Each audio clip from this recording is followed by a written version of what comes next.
Olá pessoal, nessa terceira aula vamos continuar estudando o plano complexo.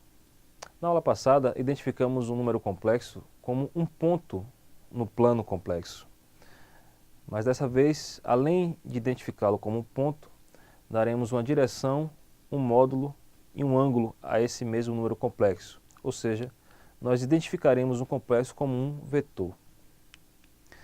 Mas para isso, precisamos de algumas definições prévias. Considere lambda o número real e z o número complexo da forma xy. Note que, se eu multiplico lambda por z, ou seja, se eu multiplico esse escalar por esse complexo, é a mesma coisa de multiplicar o par ordenado lambda 0 pelo par ordenado xy. Ora, esse produto vai ser lambda vezes x menos 0 vezes y na primeira coordenada, lambda vezes y mais 0 vezes x na segunda coordenada.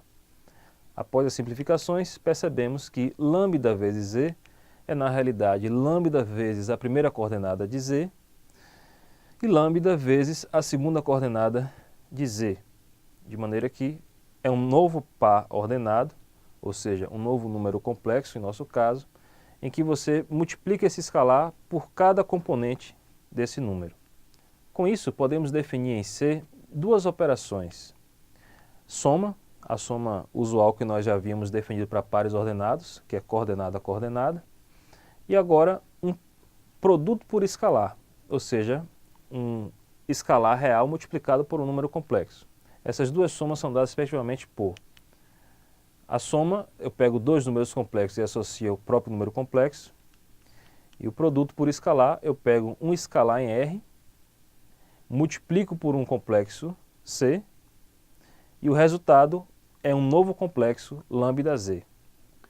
Bom, o conjunto C, munido com as operações de soma e produto por escalar, satisfaz as seguintes condições para todo Z, W, T em C e lambda K em R. A primeira propriedade, a soma é associativa, ou seja, se eu somo Z com W mais T, é a mesma coisa de somar Z com W mais T. Ela é comutativa, existe um elemento neutro na soma e existe um oposto dessa soma. Além disso, o produto pelo escalar, ele é associativo. Então, se eu multiplico os dois escalares lambda k vezes z, eu posso multiplicar k vezes z primeiro e depois o resultado multiplicar por lambda, que essa igualdade permanece válida. Além disso, dado o número real 1, se eu multiplico 1 por qualquer complexo z, o resultado é o próprio complexo z. A sétima propriedade nos diz que se multiplicamos o escalar lambda pelo complexo z mais w, isso resulta na distributividade desse escalar por essa soma, ou seja, lambda vezes z mais lambda vezes w. E além disso, há uma distributividade da soma de escalares pelo complexo z. Ou seja, se eu somo os escalares lambda e k e multiplico por z, eu posso multiplicar lambda por z e somar k com z, que o resultado é o mesmo. Então, é possível mostrar essas 8 propriedades. Isso vai ficar como um exercício, a partir das definições que nós vimos anteriormente. Mas essas 8 propriedades tornam o conjunto dos números complexos um espaço vetorial sobre R.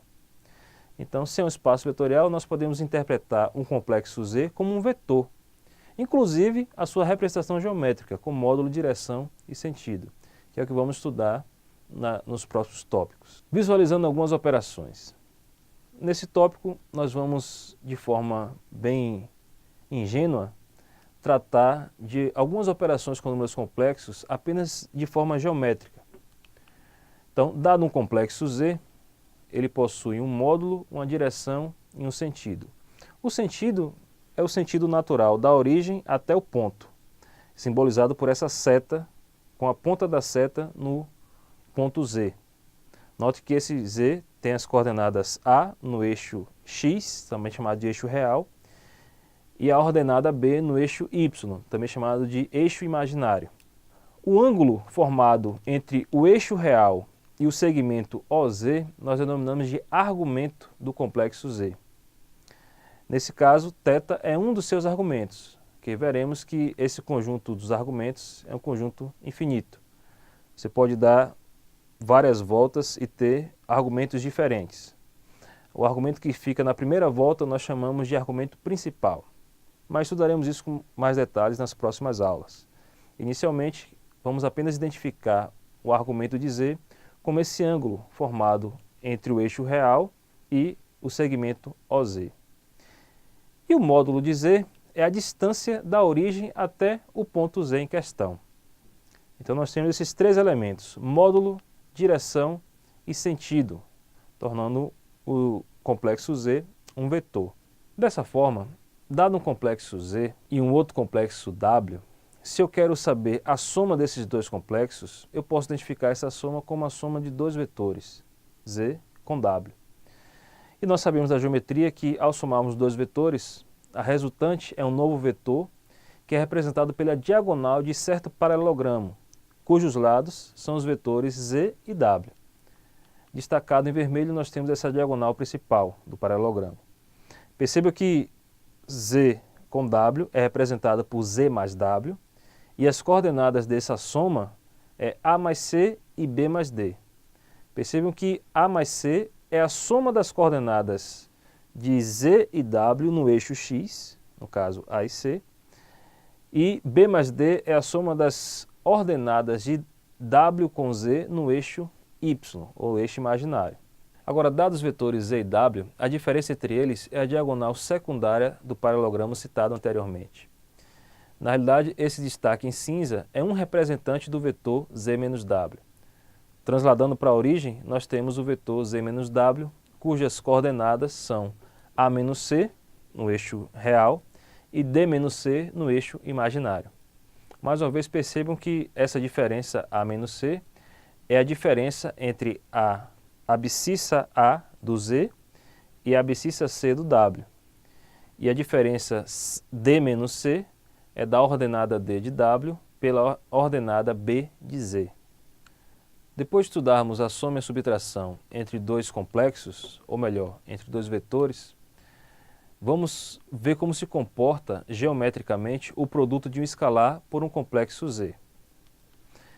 No caso de um escalar ser maior do que 1, a multiplicação entre esse escalar e Z vai estender o vetor OZ da seguinte maneira. Teremos o vetor lambda-Z.